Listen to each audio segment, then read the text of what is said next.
All opinions and quotations in no way represent River West Radio and are the sole responsibility of the producer, guest, and callers. River West Radio is not liable for any legal issues arising from the content of this program.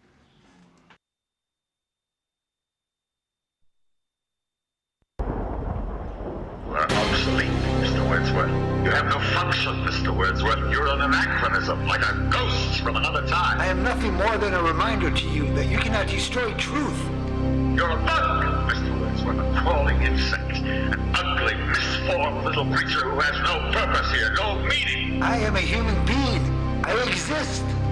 And if I speak one thought out loud, that thought exists, even after I'm shoveled into my grave. Delusions, Mr. Wordsworth. Delusions, the Bible, poetry, essays, all kinds, all of it an opiate to make you think you have a strength when you have no strength at all. You have nothing but spindly limbs and a dream, and the state has no use for your kind. Yeah? Well, we're gonna have to do something about that. This is RiverWestRadio.com, community-supported radio streaming live from Milwaukee, Wisconsin. I'm your host. My name is Michael Wordsworth, and welcome to Breaking Down the News, the show that presents the news highlights of the week, but with a twist. Breaking Down the News is more concerned in bringing you information that wasn't covered on the front pages. Headlines you don't want to miss, because not listening could be dangerous to your freedom, liberty, and health. And good afternoon. It is Wednesday, August 22nd, 2012. Welcome to this special episode. I am Michael Wordsworth with Wordsworth Listening To. USDA alert. Half of U.S. counties designated primary disaster areas. Financial fallout intensifying. The largest natural disaster in American history just went from bad to worse. Sweltering heat and persistent drought across the country has ravaged crops to such an extreme this summer that tens of thousands of farmers and ranchers are on the verge of financial ruin. The situation is so dire that it has prompted the U.S. Department of Agriculture to declare more than half of America a disaster area. This from the Seattle Times, I quote them, more than half of all U.S. counties, 1,584 in 32 states, have been designated primary disaster areas in this growing season. The vast majority of them mired in a drought that's considered the worst in decades. Counties in Arkansas, Georgia, Iowa, Illinois, Indiana, Kansas, Mississippi, Nebraska, Oklahoma, South Dakota, Tennessee, and Wyoming were included in Wednesday's announcement. The USDA uses the weekly U.S. Drought Monitor to help decide which countries to deem as actual disaster areas, which makes farmers and ranchers eligible for federal aid, including low-interest emergency loans. That from the Seattle Times. Without the ability to harvest their crops, many farmers are finding it difficult to make good on loans they use to fund their operations. Cattle ranchers who can't find hay due to the drought and whose feed prices are skyrocketing are also feeling the pinch. An agricultural web discussion in early July involving small businesses and family farmers displayed their desperation, with many commentators indicating this summer's drought is the worst they've ever experienced. Others reported their crops were dying and pleaded for rain. That rain never came, and according to industry experts and officials at the USDA, conditions are now set to intensify and worsen. As of this week, nearly half of the nation's corn crop was rated poor to very poor, according to the USDA's National Agricultural Statistics Service. About 37% of the U.S. soybeans were lumped into that category, while nearly three-quarters of the U.S. cattle acreage is in drought-affected areas. The potential financial fallout in the nation's midsection appears to be intensifying. The latest weekly Mid-America Business Conditions Index released Wednesday showed that the ongoing drought and global economic turmoil is hurting businesses in 9 Midwest and Plains states, boosting worries about the prospect of another recession, according to that report. Creighton University economist Ernie Goss, who oversees the index, said the drought will hurt farm income while the strengthening dollar hinders exports, meaning two of the most important positive factors in the region's economy are being undermined. Food supplies across the country, for animals and humans alike, are literally drying up. This will undoubtedly lead to significant food price increases across the entire spectrum of the American diet, including meat, grain, dairy, vegetables, and fruit. Tom Chatham of Project Chesapeake writes, and I quote, "Corn and soybean meal are staples in animal feed, and the rising prices and drought conditions are forcing farmers and ranchers to sell off their herds for slaughter. This will cause a glut in market over the short term, and you might see lower meat prices as a result, but this will only be temporary. By next year, the prices of meat will rise as the supply of livestock reaches multi-decade lows. Supply and demand will push prices higher as a result." Larry Pope, chief executive of Smithfield Foods, has recently given a dire warning. I quote him saying, "Beef is simply going to be too expensive to eat. Pork is not going to be too far behind. Chicken is catching up fast." He also stated that the government regulations are going to make things even worse. Almost 40% of the U.S. corn goes to making ethanol fuel. Pope said it's almost a government-mandated disaster here, which is distressing. He warned that meat prices will rise by significant double digits. For those with the ability to do so, we recommend putting away foods that your family eats regularly and planning for at least a 3 to 6 month window of upward price pressure should this actually happen. Tess Pennington offers some drought preparedness tips. The price increases will be dramatic. Expect to see fewer grocery store sales, especially those great loss leaders we all love to take advantage of. Prepare for this by stocking up now before the major price increases hit. For instance, purchasing bulk dried corn, cornmeal, and diverse supply of bulk meats before the prices rise isn't a bad idea. Pamper your garden and get every single ounce of produce you can squeeze out of it. Buy in bulk to take advantage of lower prices and preserve food for this winter. Making adjustments in your shopping and eating habits now to weather the upcoming food crisis isn't a bad idea. I'm Michael Wordsworth. When we take a short break here, we'll come right back. And Kate's with us today again, and we'll be discussing this article and many other issues to come. Back in a moment. The following program is brought to you in living color. This is Breaking Down the News, bringing you headlines that should have made the front pages. Streaming live Monday, Wednesday, and Friday, 3:30 p.m. Central Standard.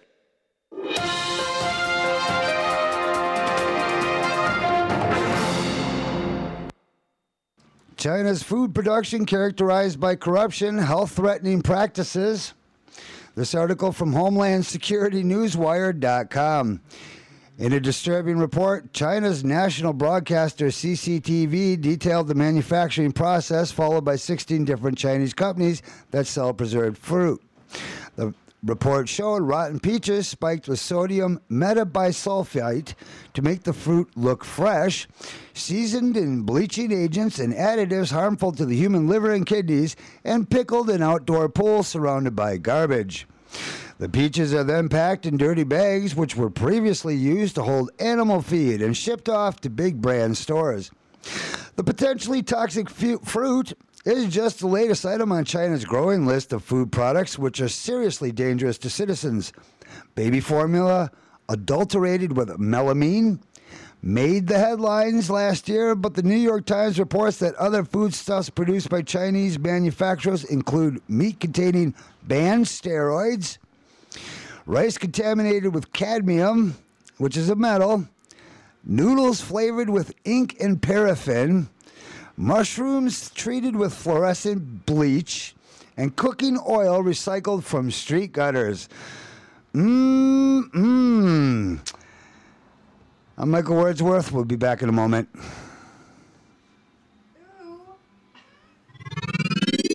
You're listening to RiverWestRadio.com.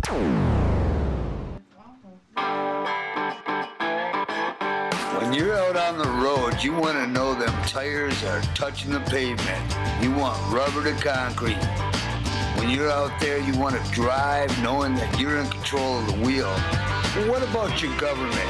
Don't you think your government should have its reality check and the rubber hit the pavement? What's going to put the brakes on the rampant fiscal spending, budget problems? It's not the voter, it's not the constituents, it won't be the leaders. The problem ain't the leaders, it's the followers. Get behind the wheel, America.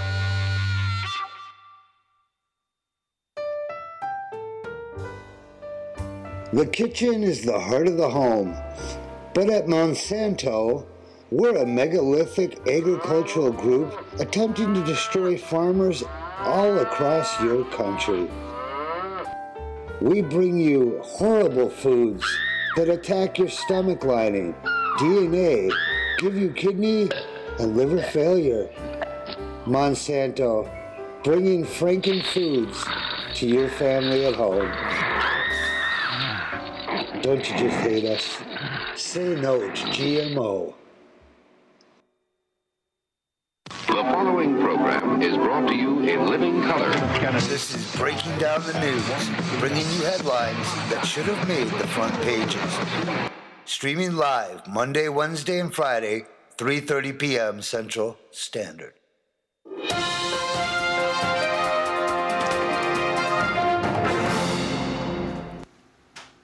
Hello and good afternoon. This is Kate speaking to you, and I have an article here from today's edition of the Wall Street Journal talking about how Chancellor Angela Merkel faces one of the toughest choices in her career in the coming weeks, whether to risk the unraveling of the Eurozone or her government.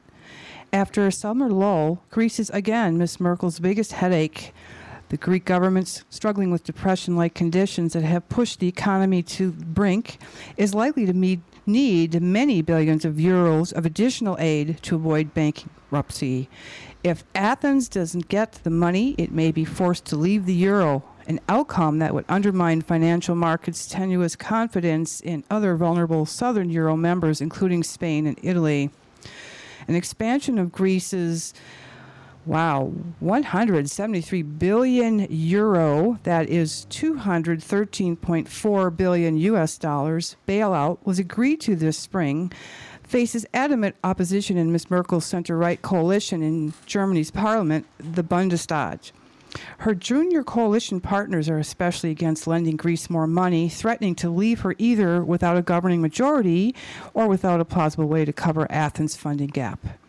It is one of the hardest dilemmas she has faced as chancellor, and advisor to Ms. Merkel, the chancellor is set to meet with French President Francois, I think that's Hollande, on Thursday, and Greek Prime Minister Antonios Samaras on Friday. Meetings with the chancellor's aides say will help determine Berlin's course.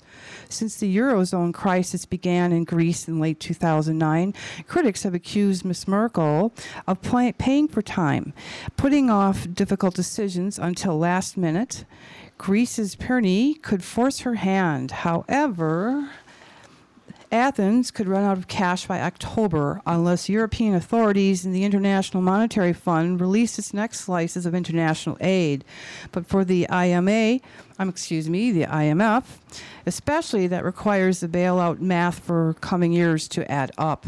The chancellor isn't likely to reach a decision for several weeks, German officials say. Wow, that's quite shocking news. Well, actually, the German people, they're all up in arms about the bailouts that they're having to pay for. But really, Kate, this article was from the Wall Street Journal? Yes, today's edition of the Wall Street Journal. Really, basically what you got there is a lot of rhetoric being put out. The reason why is that Germany needs the dependency of Greece to keep its Deutsche Euro low in comparison. Germany is an export-based model. Therefore, they really can't survive if their currency is too strong, and Greece has really been giving them the opportunity to keep it down. What you have behind the scenes are basically a fireside sale of Greece. Their assets are being sold off. Money's raised on the open market to bail out Greece. Keep in mind, this might come from Germany, but it might also come from France or the UK. Basically, they raise money like they would raise money for any investment loan on the open market. Then that money is lent to the Greeks. The Greeks pay interest on it, but basically it's designed to lure them into, you're not going to solve this debt crisis with more debt. The Greek economy is on the ropes. It's been on the ropes, and they're not going to pull through and pay off these loans. So what's the net result? Well, Germany gets to keep its export model, and the rich and wealthy of the world get to buy Greece cheap. I don't know, Michael. It sounds like the other Euro countries are getting ready to dump Greece right out the back door. It further states in the article, although Greece accounts for barely 2% of the Eurozone economy, its debt crisis remains potentially destabilizing because its exit from the currency would prove that Euro membership is reversible, scaring even more investors away from financially stressed Southern Europe. So it looks like they're more interested in protecting themselves than they are as Greece's outcome. It's like you said, though, that Greece is, my last figure was 1%, but okay, 2%. It says 2. And, a very small amount related to the rest of the Europe versus like Italy and Spain. There would be a lot more. The catastrophe would be far greater if Spain and Italy dropped out of this. If Greece dropped out of it, sure, that to show that it's reversible. Well, what isn't reversible that wasn't made by human hands or human minds? It's not like gravity where you can't, wow, this is a shock. Of course, the European Union could break up potentially. What this article isn't saying is that there's been tons of articles over the last 2 years discussing exactly that. Basically, France, UK, and Germany would fall back, and they would. The big question was, should they just stay with their own trifecta union and let the rest of them drop? I mean, if Greece drops, yeah, that would be an issue because it's kind of like the domino effect. Not exactly. It doesn't necessarily matter that other countries would have to fall, but it does kind of set a precedent. There's a lot of... Well, I think that you've got it on the nose there. I think this article is really just kind of laying a foreground because the other issues that they will be grappling at this meeting will be... Eurozone leaders must decide how far to go toward a deeper fiscal union, and the EBC will weigh how best to help reduce Spanish and Italian borrowing costs. Spain and Italy will consider asking Europe's bailout funds to intervene in their bond markets.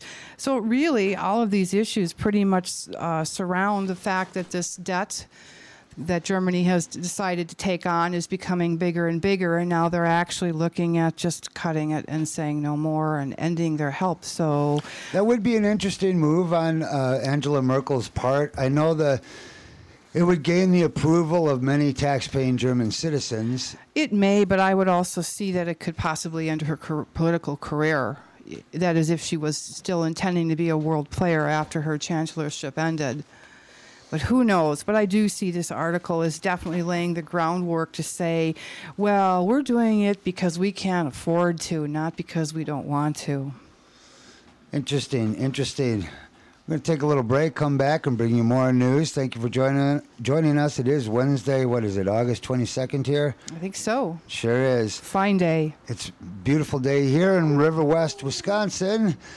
River West Community Radio, supported by the community, but broadcasting to the world. I'm sorry, did you have... Well, Michael, we have been amiss at informing our community about the fundraisers and the fun opportunities coming up in the next that's absolutely right. few weeks. And we should have, let's see...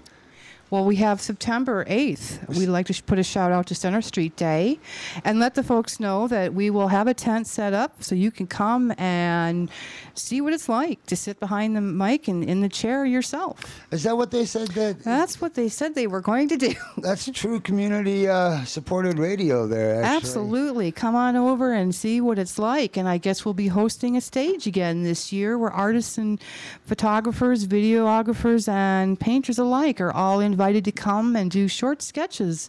We'll be featuring different people in different poses throughout the afternoon. Yeah, that's Sunday. I think that's Saturday, the 8th. Well, this thing said, you know what? That's why I'm going to check my little thing here. Yeah. Make sure. We had that blip at the meeting, too. Oh, yeah, let me see. We better check. The 8th is a Saturday. Do they have the 8th? And No, they've got the 8th on the it's called Gallup. Center Street Days Fun Easy Fundraiser for River West Radio, and that's Sunday, September 8th, 2012. And the objective, They've got this thing where people are going to hold a pose for 20 minutes or move in super slow motion. I guess that's part of the whole. That's it.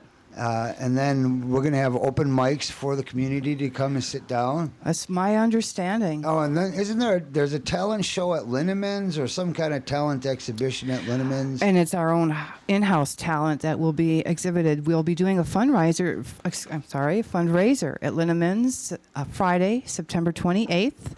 I think the start time of that is 8 o'clock. We'll have to get more details to people as they become available, but it will be a program featuring the other radio personalities and the vast array of talents that you may not know they possess. You know, it's interesting. I'm starting to feel like a NPR fundraiser suddenly. And if you make your pledges, we promise to stop talking about this. So show up and support us. We really do. You know, it's community radio. It's laugh at us, not just with us. One thing that this radio station coming live from River West Video on Center Street here has done, it's really helped to bring a lot of the talent and different diverse personalities to a common field where this is truly unique and it is truly of River West. If you live here, River West culture kind of rubs off on you and vice versa. It goes both ways. So wonderful stuff. I guess now we'll take a break, come back, read more news. Sounds like a good plan. All right, here we go. You're listening to RiverWestRadio.com.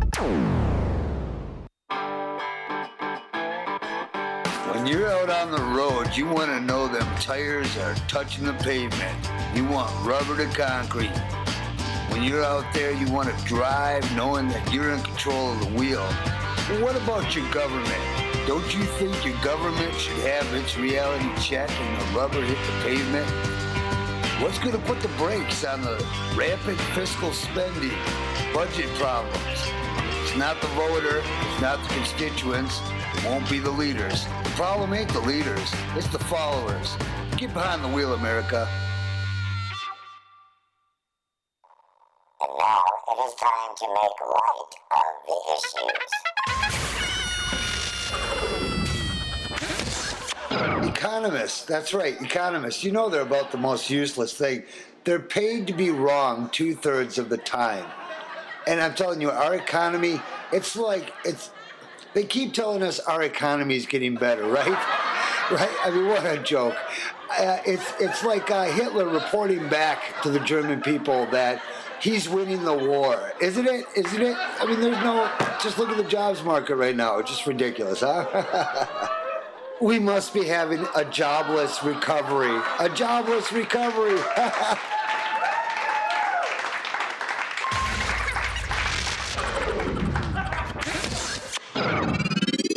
You're listening to RiverWestRadio.com.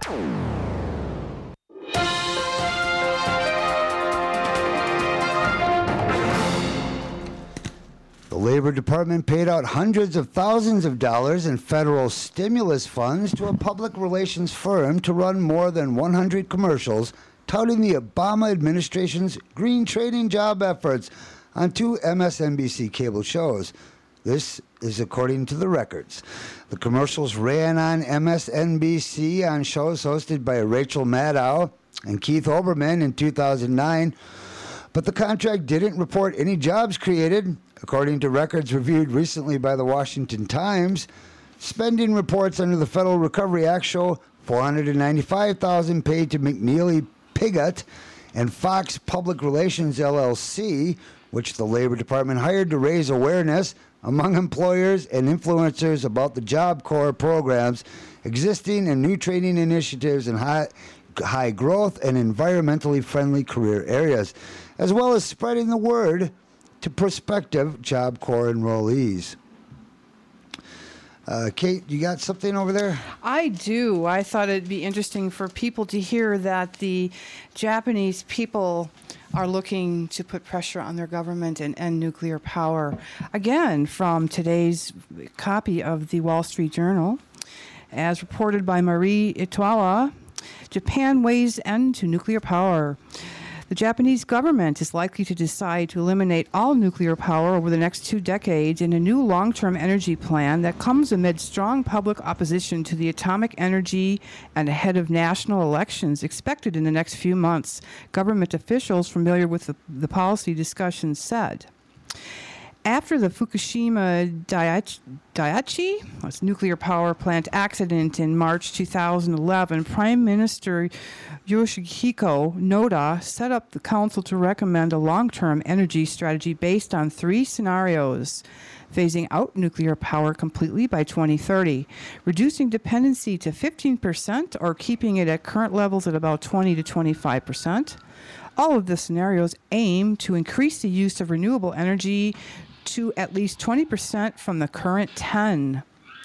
The government is expected to announce a final decision in September ahead of a general election for Parliament expected by the end of the year. While it had been widely expected to choose a middle opposition, the government officials said Tuesday that the council is now most likely to select the zero nuclear option. Zero nuclear is our hope and goal, one of the officials said. We are moving toward it, and I don't think others will be aggressively against it. This is really interesting because not long ago I reported about Japan shutting down its last nuclear reactor. And it's funny because that was a report straight out of Japan. I'm trying to get my internet here so I can go and confirm. Well, isn't that interesting? The article also says following the Fukushima disaster, all of Japan's remaining 50 working reactors were eventually idled for regular maintenance. In July, 2 reactors were... Okay, they were idled. They were idled, but in July, 2 reactors in the western Japan area were brought back online in response to an anticipated increase in energy demand for the summer. Well, what amazes me is that I didn't think this through when I first heard that information. A nuclear power plant isn't like a light switch that you turn off. Oh, no, you can't put the fire out. Battery, right. And I'm amazed that I must just get hit with so much information. I really wasn't thinking that through. Basically, what they did is they took their reactors offline and they made them idle, meaning they weren't pumping out energy to the people. But it's kind of weird. How did that help anything, really? Because, I mean, the thing is still the same level of potential disaster as anything else. Sure, because now you just have it sitting there. But you're not using its power. Well, I'm sure they're storing some of it. It's like a battery situation. You can store power for future, use to draw on. But I think I don't think it is like a battery. You don't think they're storing energy? No, I mean, actually, that's one of the great problems with electricity is that we don't have sufficient capacitors or batteries to store the kind of energy we would need to. For instance, we're always a coal plant. It's always putting out X amount of energy. And if that energy isn't used, it's just spilled. And I mean, it's literally just like dumped into electromagnetic fields at the end of all of our power outlets and all of our power boxes. It's kind of funny. I mean, now that you mention this, we really do not have an efficient means to use this energy. And no, a nuclear plant, they do not have a nuclear plant battery. I mean, without knowing the details of that, for sure. Here, I'm going online, actually, as I talk, just so that I can find... When you're talking about losing energy, are you talking about the friction that results when electricity is moved through the wires physically, and then we have energy that is lost and actually can be potentially recaptured? There's quite a story about a man in southern Wisconsin who did just that and was literally just about all but...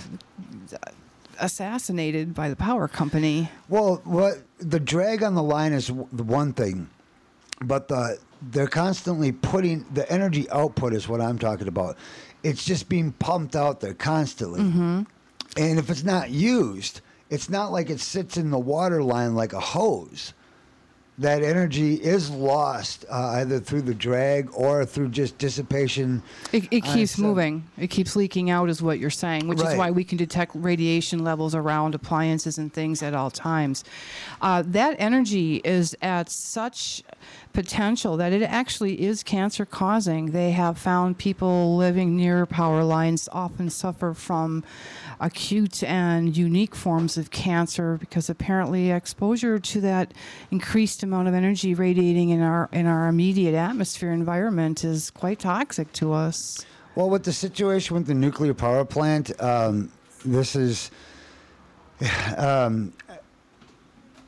It's really strange that they did mention a few months ago. Apparently, they made the plants idle. I wish I understood things to the science.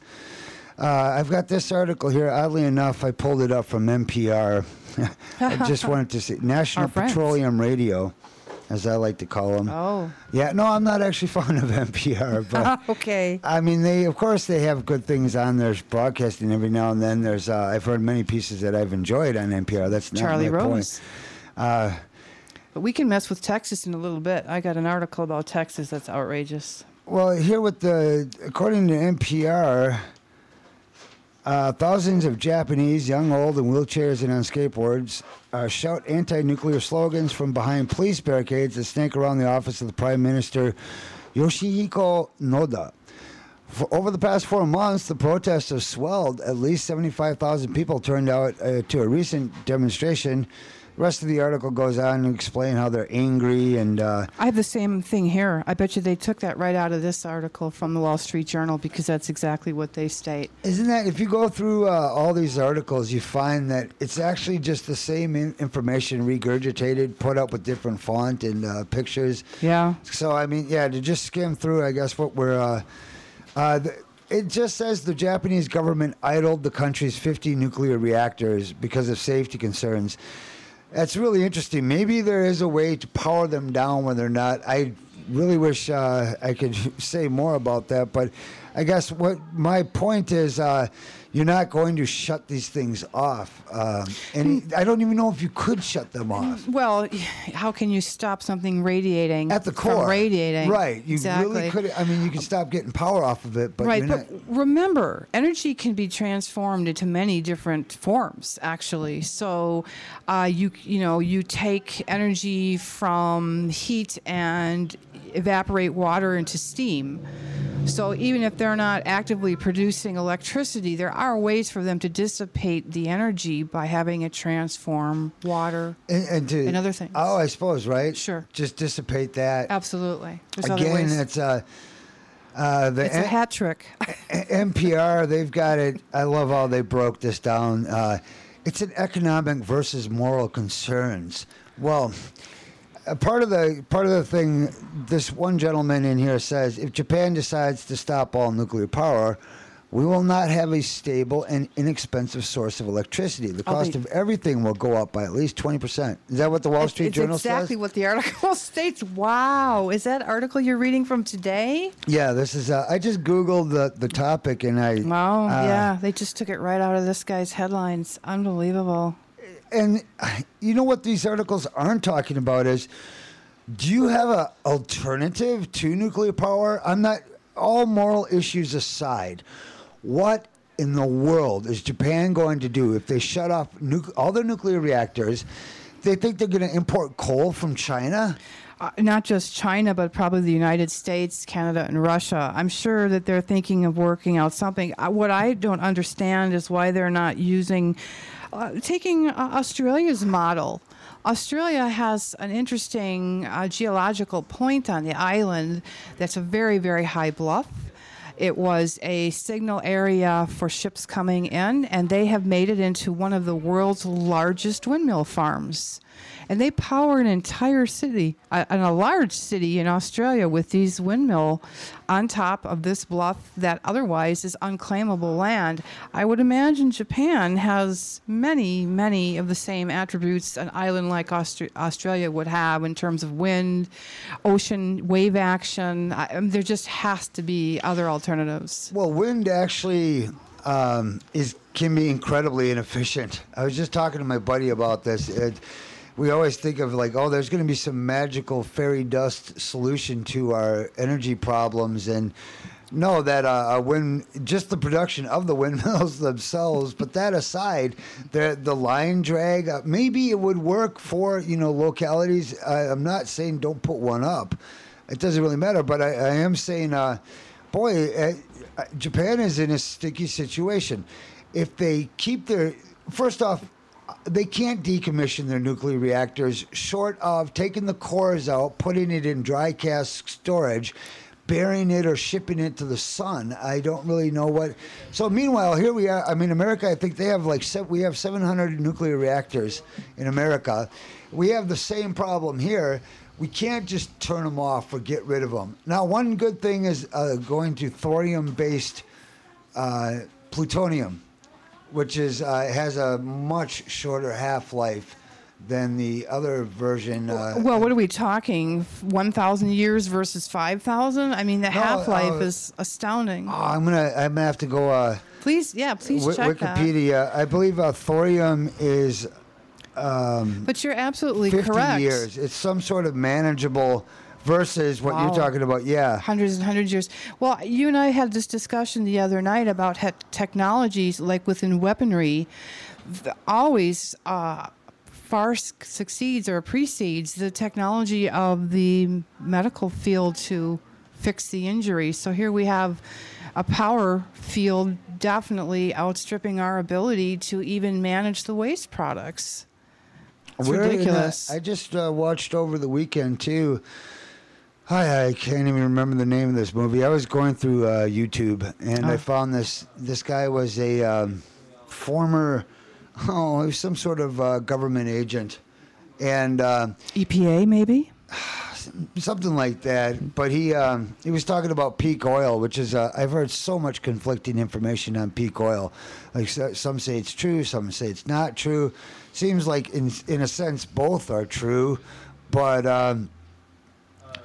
now as we were even talking about that, the energy itself, like we're experiencing a 10% decline in oil supply. Basically, the video made a great point, and that was that our economy is based on an infinite growth model, and the reality is we have finite resources. Oh, absolutely. So you can't have an infinite growth model. No, I think it's ridiculous. I'm looking at just the headlines, just the little what's new on the front page of the Wall Street Journal, and these headlines just disgust me. And that all they're thinking of is, well, our profits aren't enough. Our profits aren't enough. And I'm thinking to myself, you have a model of ever increasing profits, which means that you must ever increase the price of products. And wait a minute, didn't we just have a major housing collapse because of overinflated values and the overinflated value on loans that were I can see an inherent problem there. Yeah, so I think, first of all, it just makes me sick. Here's an example, just one of the little blurbs. Best Buy may be running out of time to turn around its business after posting a 91% drop in profit and suspending its annual earnings forecast. Okay. So what does that mean? They're going to be broke? Does that mean they're only going to have an 11, or let's see, that would be a 12, or not even, a 7% profit margin? No, of course not. These numbers are greatly overinflated. You can think of it in terms of like the diamond industry.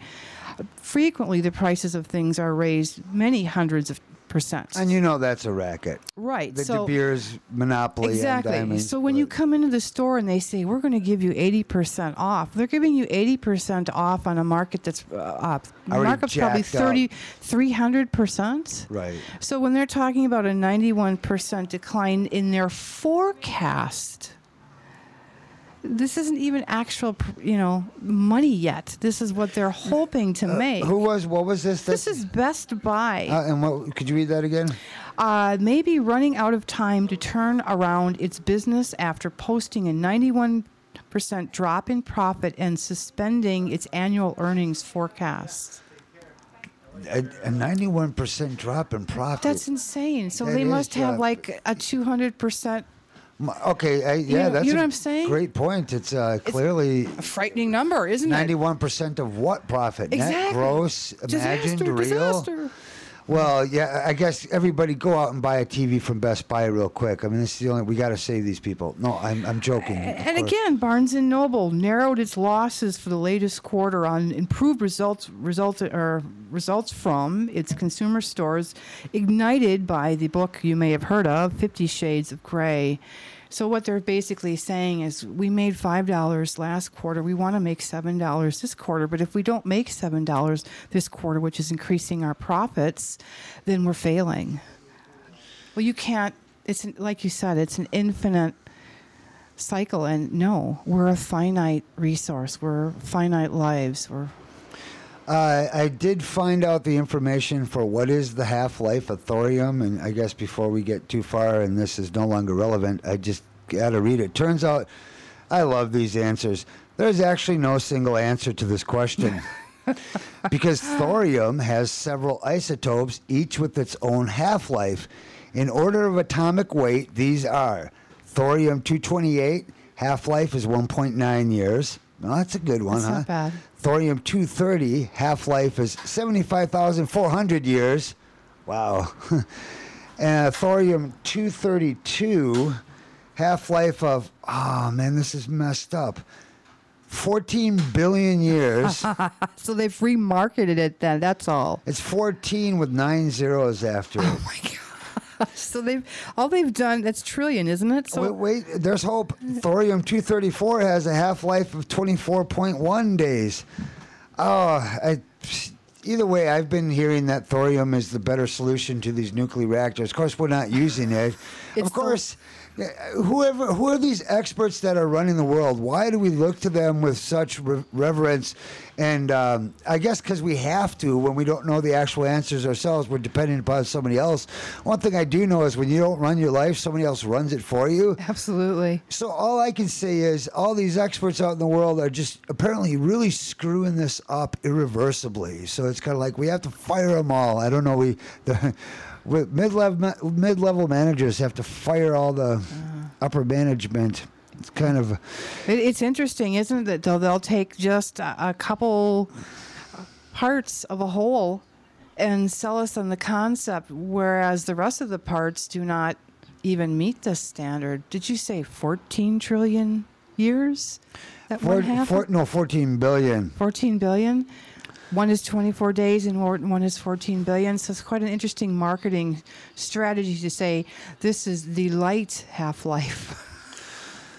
Well, and we were... Plutonium light? Plutonium light. That would be great, wouldn't it? Marketing is everything. It's all the illusion that is spun, and whether you can perceive it or not and understand in the words what really isn't being told to you versus what you're actually being told. And it's true that an economy runs on opinion, but only in part. I mean, it really does. When the actuality hits home and the actuality of all these externalized costs, nuclear power is eventually going to bite us in the rear end. Oh, absolutely. And that's not saying that either one of us are for or against nuclear power, but as I had stated earlier, we had discussed how the technology outstrips our ability to negate the consequences. We have no way to protect ourselves from a global nuclear disaster, even larger than what happened in Japan. So would we want to be using something that can kill us and we can't figure out how to get rid of? Well, and that's one side of it, but there's a great movie out there right now, too, called Why in the World Are They Spraying? Their first movie was called What in the World Are They Spraying? And it's talking about chemtrails, the chemicals being sprayed out of the back of these jets that are disgustingly cluttering our skies with these ugly, ugly jet trails. Those are, You're talking about the contrails that we see when the jets are going through very high altitudes? And normally I would. You and I are old enough to remember when contrails used to not spread out in like a plaid pattern over the sky. No, we were told that was just ice crystals forming in the coldness of that layer of the atmosphere. And you would only see them on a hot day at high altitude, and it would be a thin strip. I mean, I remember as a kid, Right. It was very rare that you saw one that went from one end of the sky to the other. Now all of them are like this. Why? Oh, wow, we never talked about this, huh? No. Well, this is great because, Kate, this is... Should we take a break and come back? Well, yeah, but before we do, I mean, let me explain the rabbit hole we're going down here. All right. I mean, it's very Alice in Wonderland stuff. It's called geoengineering. Interesting. Geoengineering, they openly admit it's called the government's aerosolized spray program. And what is that? It's aluminum dioxide particulates, barium, and strontium. Are they trying to make rain It's or lightning? It's really bizarre. In fact, we should just play the movie at some point, or I'll pull up some facts that I can read off the top of my head. I only know so much about this issue, but I watched the first movie. What in the world are they spraying? The reports include like Mount Shasta's aluminum concentration. I forgot the parts per million, but it was shocking. It was 1,000 times the amount normal. And here's part of the. I mean, just before we cut to a commercial, come back. Monsanto has a patent on aluminum-resistant seeds. And they're spraying aluminum particulates all over. It's absolutely nuts. They're creating an anticipation for a need? Well, the cloud cover, this artificial cloud cover, one of the explanations that's given to us poor public people is that it's actually because of global warming, we're cooling the cities by providing this cloud cover. It's kind of like a big umbrella. Oh, that is just another way of marketing the obvious to the oblivious to get you to believe an illusion that is clearly something a second grader wouldn't fall for. See, Kate, when she came on the show, she had no idea. I mean, there's so many issues. I don't even have time. I've never covered chemtrails on the show. Some of the listeners out there know exactly what they are. Please go see. It's free on YouTube right now. Why in the world are they sprayed? It was done with great cinematography. They went all over the world. I've seen the first movie, What in the World Are They Spraying? It was fascinating to... How they figured this out was some independent scientists went up in a plane, followed the jet airliner, and actually collected the substance that they were spraying, went down to their lab and analyzed it to be aluminum dioxide, strontium-131, or I forget all these damn names. Well, the strontium-90 is the one that's the radioactive iodine. And the other one was barium salt something, or barium, some sort of version of barium. Wow. No, this is it's incredible because this issue in itself, there's so many issues to cover, but basically, Kate, you can verify. I mean, hopefully you can. I mean, and be honest here. When you were younger, do you remember this? Like, this only started in like the 90s, where they would start to like make a plaid shirt in the sky. I mean, these guys are they make freaking X's in the sky just to mess with your head. I actually do remember the first time that I observed a strange pattern, and it probably was sometime in the mid 90s. I can't remember exactly, but I do recall one day looking up and observing what I thought were just normal, acceptable contrails, but they were not. But when you were a kid, you did not see this stuff. No. During the 70s and 80s, you did not see this. I don't know. I don't remember that, but I do remember seeing a marked change in the 90s occur. Well, one of the reasons why, I lived in Dallas, so I spent a lot of time by the pool looking up at the sky. And in Texas in general, so... You know, if you saw a jet, you'd watch it and you'd take note. I mean, it's all you could do. You're sitting by a pool staring at a sky. It's a big sky, wide sky, Texas. And it really wasn't until maybe some of this occurred in the late 80s. It started almost like a testing pattern, but it became really widespread throughout the late 90s and the 2000s.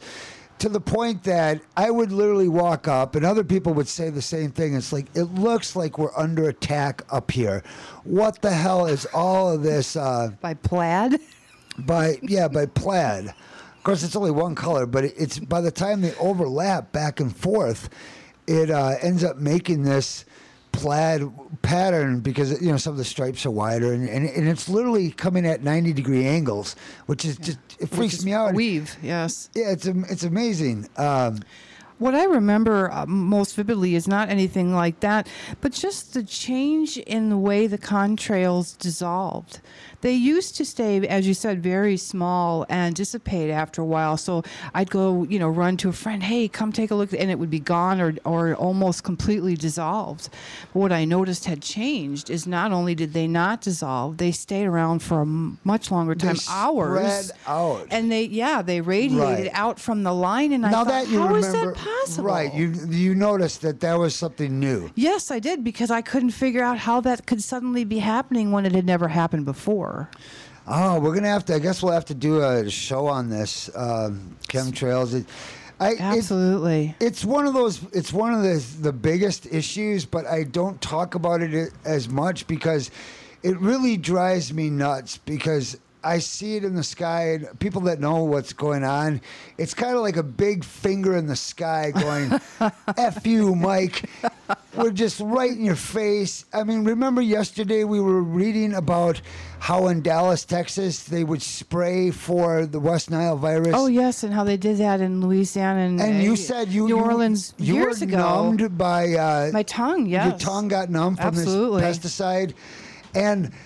I mean, it just goes to show you now that's really in your face. Absolutely. Low-flying pesticides being dropped. I mean, and so if we'll tolerate that, why wouldn't we tolerate high altitude? And the thing that kills me is most of the time when I mention this to people, their reaction is, so what? Some, the small percentage actually and rightfully freak out and immediately want to know about this and wonder why is this going on. It's the problem is so ubiquitous that you can actually see satellite photos that show how only over the cities all of this spraying is taking place. It's That's scary. You can see where they turn the chemical on, turn it off. And then there's over the Atlantic Ocean, over Africa, there's certain routes that they do. Why are they covering the world? And of course, this is all tied into geoengineering programs that they openly admit. I was talking to one of the liberal eggheads sitting up at the coffee shop, and I was telling him about Bill Gates and his plan to spray sulfites on the in the air, and the guy says, "Why?" The guy says, "Oh yeah, they've been doing that for a while." And I'm like, "Oh, and that's just okay, huh? That's just no need to." I was like, my! It's gotten to the point where like they're beating us with 80 different baseball bats every day, and we're saying, "Look, after the first 2 or 3 baseball bats, I stopped feeling how many baseball bats there were." Are there such thing as chemtrails? Chemtrails, yes, sir. That's what Do they exist? I believe it. Yeah. I watched them play tic-tac-toe one day. 2 days. No, I don't need a microphone. No. I watched them play tic-tac-toe.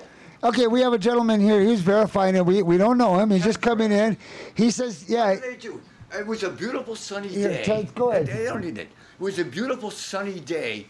And check this out. I was at Valence. And this 89-year-old, 88-year-old woman that owns it says, take a look at this window. She's 88, 80. She owns Valence. She's the owner. She goes, look at this. What's she looking at? And they're playing tic-tac-toe in the sky.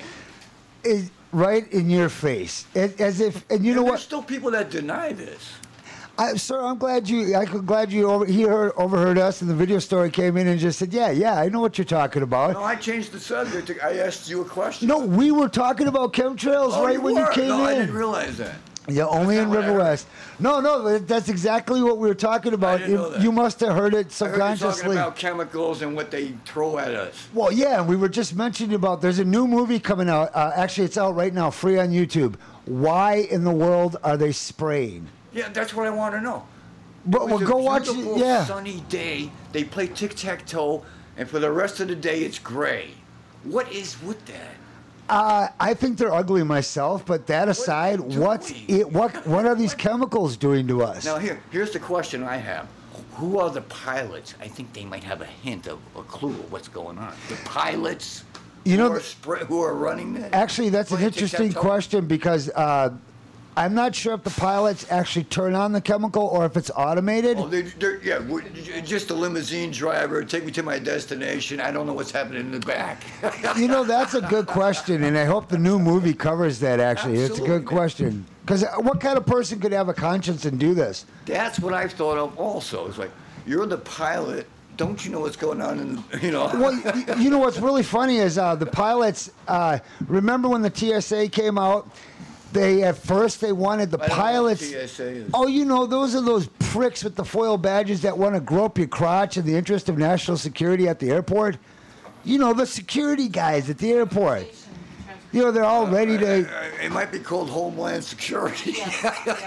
Yeah, well, What a farce. I call Anything to get my sister and brother and my uncle and my aunt on the dole.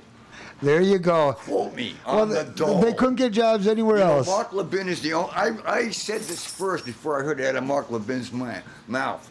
They're on the dole. Every politician is on the dole. You're preaching to the choir and here. And you know what?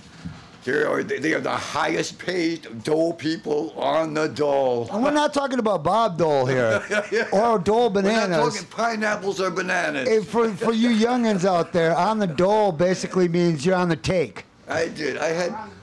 On, you're getting money under the table to commit acts that. I've been drinking. I've had a few beers. What in River West? A person River in River West West is the best. This is River West is the best. That's the. Hey, use that. 4:26 in the afternoon, and we've already started drinking here. What's your name? Or you want to? You don't Piano have. Paul. Piano Paul in the house, everybody. Thank you, Paul, for speaking out. We'll do the chemtrails and I put yeah. a cent and a half in there. Check that Thank movie you, out. Paul. Check that Thank movie you out, very much. Paul. Appreciate it. Which movie? Why in the world are they spraying? Well, that's what I want to know. Well, that's the name of the title of the movie. There's Go no check answer. it. I'm not going to tell you. I'll tell you what, Paul, we'll make that our program. Can we commit to a date next week, Michael, to make that our topic? Paul, our job is to bring you answers. We're here to bring you answers, man. Absolutely. You want to know, and we want to tell you, and we're going to work hard to get you those answers. Tell you why you're playing tickets. Yeah, but F the government. We ain't the government. Hey, 1947. Guess what? You're all still in it. Denial. Okay. 1947? Denial. Oh no, those were dummies we threw at it with parachutes out of the freaking thing. Right. That's all it was. But the real story, you may know, both of you may know this. The real story is it's documented somewhere that they changed, like they changed everything. You know. Well, wait. No, it happened. No. It was a crash. 47. The saucer. It was a crash. But we never got Then the memo. It was denied. Oh, he's talking about Roswell. Yes. Roswell, which is usually we only kind of cover here things that we can document, and it has been documented that stuff in the chemicals in the air is real. You know what, sir? It's yes. I No, was and- gonna and, say that. you know, not it's to- all documented, but the people on the on the top end of the dole will never give us the. Well, what honestly, it is. if there really were, if we did make contact with the extraterrestrials and there Oh, had man, been, take a look at the Bible. I'm going to tell you right now. You look in the Bible and you will find printings of flying saucers in the Bible. no, and there's Look at right. left the grass from Egypt or the India. The- you will find carved in stone. the wheel of Carved in stone. You will find. I What's can't this? even remember. Well, yeah, they were What's the drinking name? tea then. Yeah, England owns it now, or got out of there. You know, Paul, if you know I know what, nothing. I bet you it won't be long before we'll find out something about that. You know what I mean? Excuse, I'm a pessimist. I'm a pessimistic or cynical. I actually- You're never gonna. I actually believe in They keep us extraterrestrials, all in the dark, but I for a can't prove reason. them. You know? You're never gonna find out. But Yeah. maybe 2012 will all be enlightened. We'll see how that goes Yeah, we will. if we're lucky. Take care, Paul. Piano Paul, everybody. Thank you, Paul. I guess maybe we should do a quick break here. It's And then boy- we can and come back and stomp on Texas. You brought up Texas earlier. Do you have some information on Texas? Oh, I have just some wonderful little story here about what Texas is doing now. All right, well, great. Tell you what, we'll take a break and we'll be right back with Don't Mess with Texas. All right, bye. The following program is brought to you in living color. This is Breaking Down the News, bringing you headlines that should have made the front pages. Streaming live Monday, Wednesday, and Friday, 3:30 p.m. Central Standard.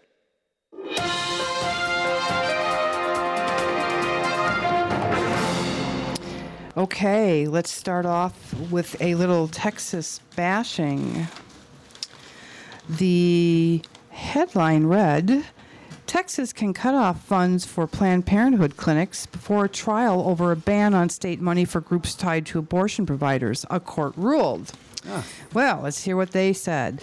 Clinics' funds may be cut before trial, court rules. A federal court ruled Tuesday that Texas can cut off funding for Planned Parenthood clinics that provide health services to low-income women before a trial over a new law that bans state money from going to organizations tied to abortion providers.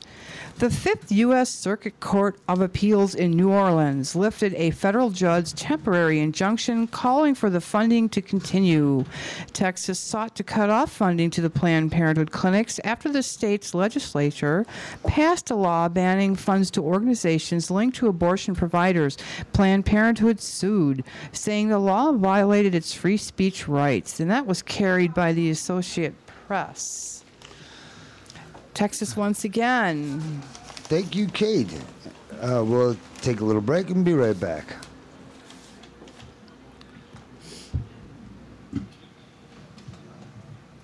The following program is brought to you in living color. Kennedy died at 1 p.m. Once upon a time, there were two little girls who...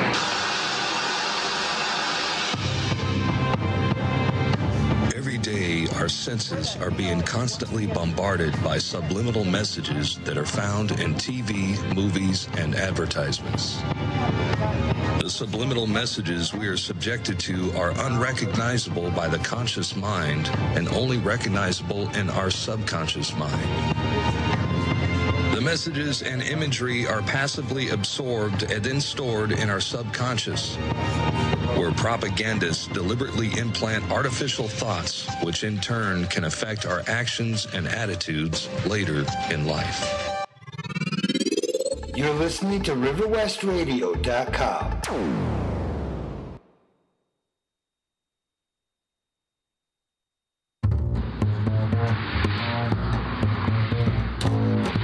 The FBI headquarters is a huge modern building in the middle of downtown. Cars and trucks drive past the front entrance on this very active street, and these doors will lead us to the elevators that will take us to the office of Deputy Director Hank Polarank. Welcome to the FBI headquarters. Can I help you? Yes, I have an appointment with Deputy Director Polarank. And your name is? Michael Wordsworth from RiverWestRadios.com, breaking down the news show. Michael who? No. The staff at the FBI was professional and courteous as they greeted me, and after a few security complications were smoothed out, I was soon able to get in to do my interview. Michael Wordsworth from Breaking Down the News. Hey, come on in, take a seat. And it was an interesting interview. How many terrorist plots has the FBI foiled in the last few years? We've been busy, very busy with ongoing investigations. It's hard to say off the top of my head. 10, maybe 12? And out of those 10 or 12 incidents, how many of those were not terrorist plots instigated by the FBI? None, actually. Not one. Well, the underwear bomber, that wasn't us. But it came to light that the underwear bomber was forced onto the plane by a well-dressed man, and he didn't go through security. That wasn't the FBI. No. Might have been Secret Service. I think they handled that one. I'd like to quote an article from the New York Times. Can I? Sure, go ahead. This is an article by David K. Shipler, published April 29, 2012, and I quote, "But all these dramas were facilitated by the FBI, whose undercover agents and informers posed as terrorists offering a dummy missile, fake C4 explosives, a disarmed suicide vest, and rudimentary training. Suspects naively played their parts until they were arrested. When an Oregon college student, Mohammed Osman Mohammed, thought of using a car bomb to attack a festive Christmas tree lighting ceremony in Portland, the FBI provided a van loaded with 55-gallon drums of inert material, harmless blasting caps, a detonator cord, and a gallon of diesel fuel to make the van smell flammable. An undercover FBI agent even did the driving, with Mr. Muhammad in the passenger seat. Yeah. To trigger the bomb, the student punched a number into a cell phone and got no boom, only a bust. What do you say to that? What's your point? My point is it sounds like we really don't have a terrorism problem in America beyond those plots the FBI makes up itself. What? How did you get in here? Agent Smith. Be right in. What is it, sir? Hey, wait. How did you get in here? I don't believe this. He doesn't have clearance, sir. You'll have to come with me. He doesn't have clearance? How did he get past you? He snuck in here when I went to pay for the pizza delivery. I was there for a while. I wanted exact change. Okay, hey, thanks for the interview. That's all I need now. Sir, stop. Come back here. He doesn't have clearance? Thank you. Talk soon. You guys take care. Security, we have a gate jumper headed for the elevators. And whereas this interview did not yield all the answers I wanted, I did get to state my point. And as I was leaving the FBI building, I had the realization that making my point was worth the trip.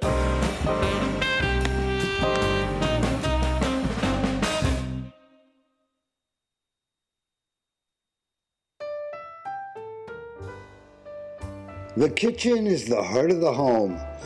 But at Monsanto, we're a megalithic agricultural group attempting to destroy farmers all across your country. We bring you horrible foods that attack your stomach lining, DNA, give you kidney and liver failure. Monsanto, bringing Franken foods to your family at home. Don't you just hate us? Say no to GMO.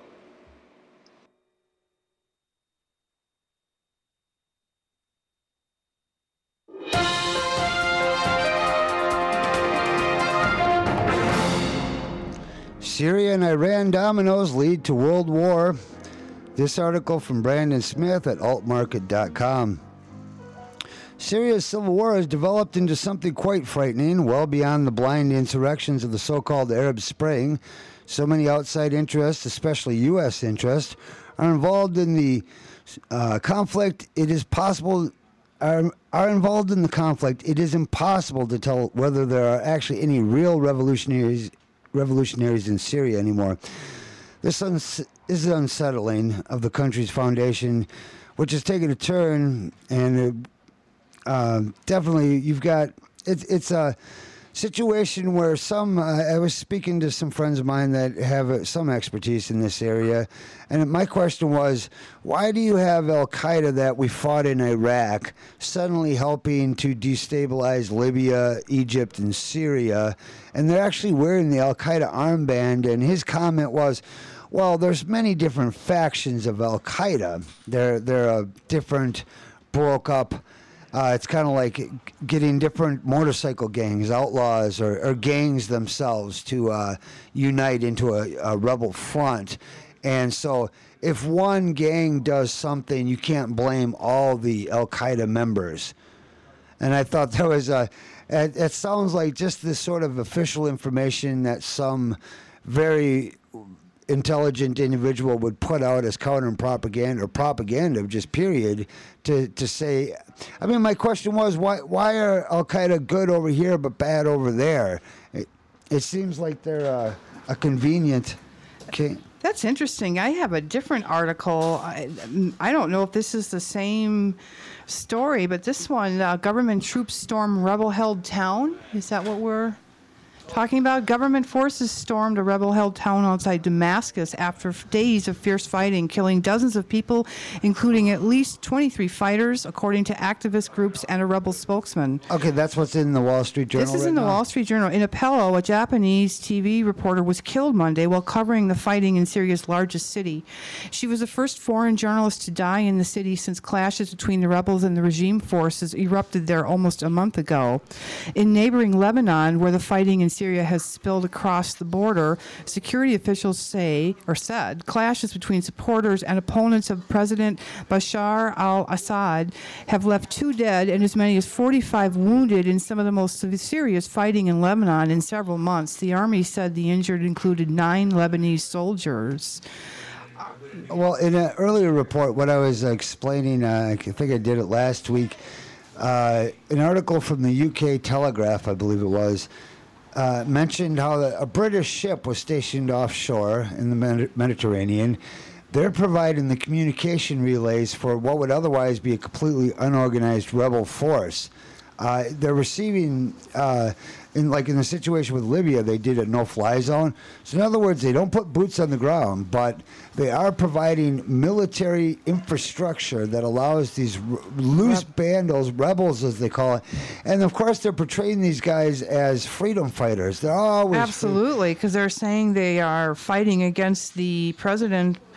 And yeah, it makes it seem like this President Bashar al-Assad must be some evil person they're trying to deceit. The international community, the only thing that's made him evil so far, I guess his father was not a popular man, quite possibly. He was much worse than Bashar al-Assad, but so far all I can tell is that this guy's only crime is pissing off the international community. They're the ones that insist that he's the new dictator.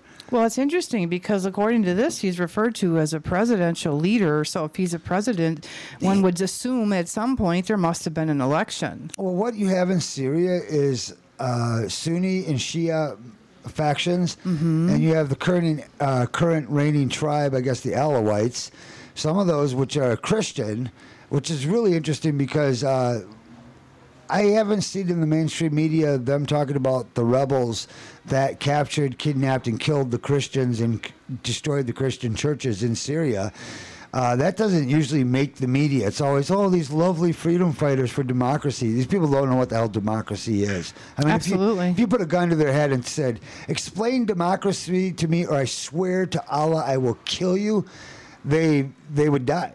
You know, and yes. That's, my point being is that it's all media hype and propaganda to fool us here in America to just go along with whatever evil foreign policy we have.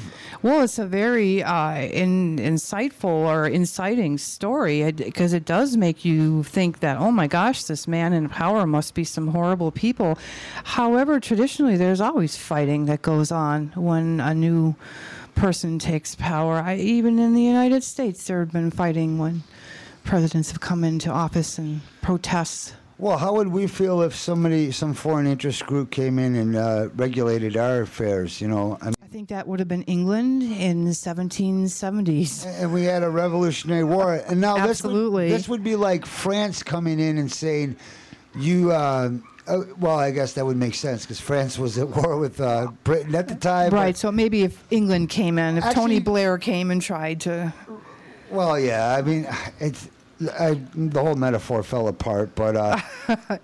But you made the point. I do understand what you're saying. And that is something that periodically I do consider, what it must feel like to have another country come in and basically start playing with your political parties and decide to dictate what you will or will not be doing. I can't imagine that. A Pakistani drone. I have an article in here about the Pakistani drone. U.S. drone strikes target rescuers in Pakistan. The U.S. government has long maintained, reasonably enough, that a defining tactic of terrorism is to launch a follow-up attack aimed at those who go to the scene of the original attack to rescue the wounded and remove the dead. Morally, such methods have also been widely condemned by the West as a hallmark of savagery. Yet, as was demonstrated yet again this weekend in Pakistan, this has become one of the favorite tactics of the very same U.S. government. And we're talking about our own government here committing atrocities. A 2004 official alert from the FBI warned that terrorists may be using secondary explosive devices to kill and injure emergency personnel responding to an initial attack. The bulletin advised that such terror devices are generally detonated less than 1 hour after the initial attack, targeting first responders as well as the general population. Security experts have long noted that the evil of this tactic lies in its exploitation of the natural human tendency to go to the scene of an attack to provide aid to those who are injured, and is specifically potent for sowing terror by instilling in the population an expectation that attacks can and likely will occur again at any time and place. This quote from a gentleman named Spencer says, "The problem is that once the initial explosion goes off, many people will believe that that's it and will respond accordingly." Spencer said, "The goal is to incite more terror. If there's an initial explosion and a second explosion, then we're thinking about a third explosion." That's horrific. However, that is a long employed tactic. If you look at some of the fighting that occurred in Ireland many years ago, I was in Dublin not all that many years ago, maybe about 3 years ago, and the firefighters were out in the public square doing a fundraiser. We were overjoyed to see them. Nice bunch of guys, but the stories they told about being called to emergencies and being shot at and stoned on the site. So this is obviously a tactic that we're not accustomed to in the U.S., but is widely employed in Europe, Northern Europe, and other countries. We definitely could go on about this, but I wanted to rip through some of these articles. So I guess here's some good news. I hope it's good news. A U.S. teen invents advanced cancer test. Wow. Okay, yeah, really. I mean, a 15-year-old high school student by the name of Jack Andraka. He likes to kayak. Yay! Yeah, Kate likes to, and he likes to watch the U.S. television show Glee. I don't know why they stuck that in there, but because he's a high schooler. Okay, so there you go. He's a normal high school kid. There you go. But, and when time permits, this ordinary student, he also likes to do advanced research in one of the most respected cancer laboratories in the world. How do you like this little guy? Jack Andraka has created a pancreatic cancer test that is 168 times faster and considerably cheaper than the gold standards in the field. He's applied for a patent for his test and is now carrying out further research at Johns Hopkins University in the U.S. city of Baltimore. I don't know. Unbelievable. Yeah, it's nice news, I guess. It's kind of just some kid figured out how to do something better than the experts couldn't. That makes sense. Moving on, we've got Amnesty International as U.S. State Department propaganda. Boy, we could do a whole show on just Amnesty International. But let's give them a shout out, because apparently they have been becoming a more effective global organization. And they're one of the organizations that if you respond, your efforts actually do go with other people's efforts and amounts to something. Well, Amnesty does indeed cover issues that are critical of U.S. foreign policy toward the bottom of their websites and at the back of their reports. Likewise, the corporate media selectively reports issues that coincide with their interests, while other issues are either underreported or not reported at all. And it is precisely because Amnesty covers all issues, but selectively emphasizes those that are conducive to the interests of immense corporate financiers, that make Amnesty one of the greatest impediments to genuine human rights advocacy on Earth. It's kind of funny. That's a shame. Well, yeah, I mean, again, man, I hate to tell you Santa Claus ain't real here, but it's one of those moments. But so what you're basically saying, Amnesty International has a faction of itself that is very much corporate-oriented. That's actually a really great way to put it. If you check out Amnesty International's funding, finding financial information on Amnesty International's website is made purposefully difficult, specifically to protect the myth that the organization is independent. Like any organized criminal operation, Amnesty separates compromising financial ties through a series of legal maneuvers and shell organizations. Upon Amnesty's website, it does state, however, quote, "The work carried out through Amnesty International's International Secretariat is organized into two legal entities in compliance with the United Kingdom law. These are Amnesty International Limited and Amnesty International Charity Limited. Amnesty International Limited undertakes charitable activities on behalf of Amnesty International Charity Limited, a registered charity. And it is there at Amnesty International Limited where ties to both governments and corporate financier interests are kept." On page 11 of Amnesty International Limited's 2011 report and financial statement, which is a PDF that you can get on their website. It states, and here's the emphasis, quote, the directors are pleased to acknowledge the support of John D. and Catherine T. MacArthur Foundation.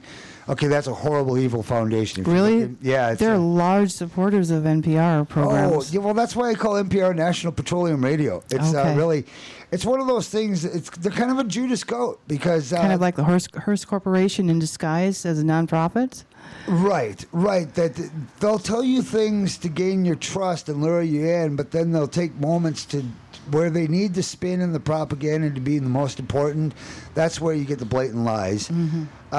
The other one supporting Amnesty International is the Oak Foundation, Open Society Georgia Foundation, the Vanguard Charitable Endowment Program. Oh, there we go. Morrow Tunes and American Jewish World Service, the UK Department for International Development, and it continued to fund a 4-year human rights education project in Africa.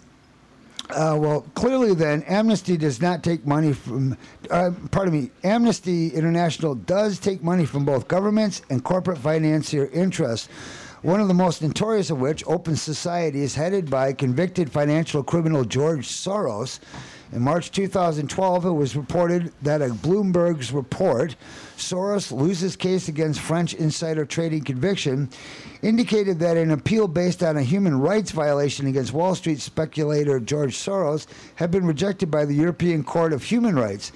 Soros, whose Open Society also funds Human Rights Watch and a myriad of other human rights advocates, quote-unquote, like human rights, with the little quotation marks around it, they literally attempted to use the West human rights racket to defend himself against charges of financial fraud, and perhaps the most transparent illustration of just how this racket operates.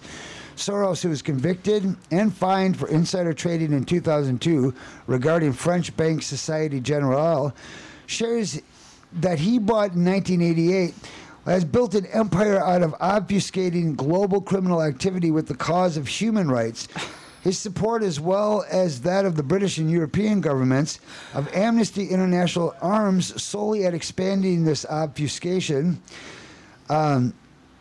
It's really horrible. I mean, it's been documented at greater length how these issues revolve along a decades-long plan devised by corporate financier interests to divide, destroy, and despoil these nations who are seen as obstacles to U.S. global hegemony. In the case of Syria specifically, it was revealed that the current human rights catastrophe stems back to a malicious 2007 conspiracy documented by New Yorker journalist Seymour Hersh between the U.S., Israel, and Saudi Arabia, which sought to purposefully fund, arm, and deploy sectarian extremists to undermine and overthrow the Syrian government, this knowing full well the human tragedy that would unfold. The first thing that comes to my mind is that these people, like televangelists, have learned how to manipulate a system and are gathering money. But I'm not absolutely sure I understand what the purpose of the money that they're gathering is. With a televangelist, it's pretty clear what they're doing. You know, it's actually, when you're a super wealthy global elite, you form foundations, and some of the there's this term, look up controlled opposition. Controlled opposition, I wish I could even afford to do it. Basically, you fund your opposition group. Absolutely. And it's really interesting because one might say, well, what's the point of that? And the point is that you can minimize actual issues while you have them look at superficial issues that hide what you're really doing. And when you start the organization, you naturally have insiders at the top levels of this organization. They're always reporting to you all the dirt that they're saying behind you. It's brilliant. I mean, it's absolutely brilliant. It is brilliant, but I guess what I wonder, of course it's evil and it's bad, but I wonder what is actually the goal behind it, and do they do any positive work through their associations with Amnesty International? Is Amnesty International able to actually still accomplish good deeds? Behind the scenes, possibly, but good deeds. Honestly, I don't have the answers to that. It's a good question. I'm not saying corruption is okay. I'm just wondering if sometimes people don't use it like a tool to their own advantage. It clearly could be. As in most cases that I find, anything that could be good. I mean, at the lower levels, you have true people that believe in their causes. Sure. And but where do they get their money? They typically don't know, nor do they know that following that money trail often leads them to some horrible corporate financier that has their own interest, which is nothing that's in common with yours. Right, which is why it begs the question: are they actually still able to accomplish anything good? Somehow, some way, we're plodding forward in this world. Does Amnesty International accomplish any good? I can't tell you. Is there goodness in the world? Without a doubt, but it seems to me it comes from a real grassroots, not a... Actually, Amnesty International has had some success this year that many people would see as good. There have been some political prisoners in some African nations pressured. Like what? Do you know? Because I would have to look at the story again. Well, did you hear about Kony 2012? No, I did not. Oh, see, that's a good example of apparently this old warlord in Africa. He hasn't even been doing anything for years, but they dug him up, and it was a big news article not that long ago, maybe 6 months ago.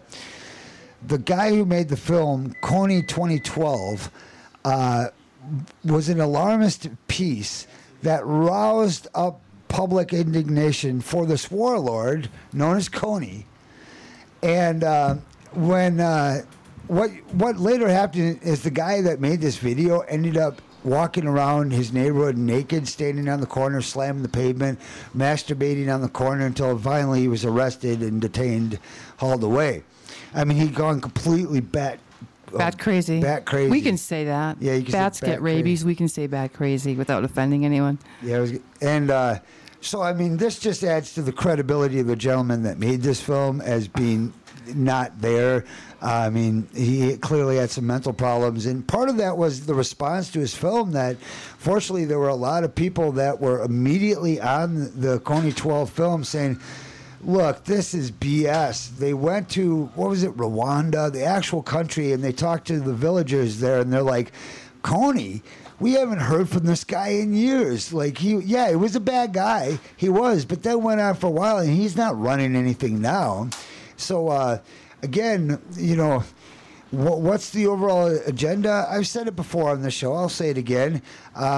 We need to help Africa less because our help hurts them more than it ever helped them. I can imagine it does. I mean, the British were smart enough to get out. I think we should take a lesson from our NATO allies. BP owns the oil fields in Libya.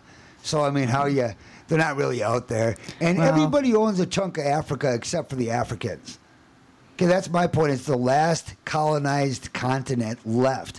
And every time they try to help themselves, I will attest that it's thwarted by Eurocentric interests. Absolutely. And so it's kind of like, and then they say, well, Africa can't get its act together. But I'm telling you, they spend a lot of money to make sure Africa never gets a hold of the steering wheel. Well, sure, because they're constantly reporting to us about these rebel freedom fighters that are being insurgents when some form of organization does take effect and some government does start appearing.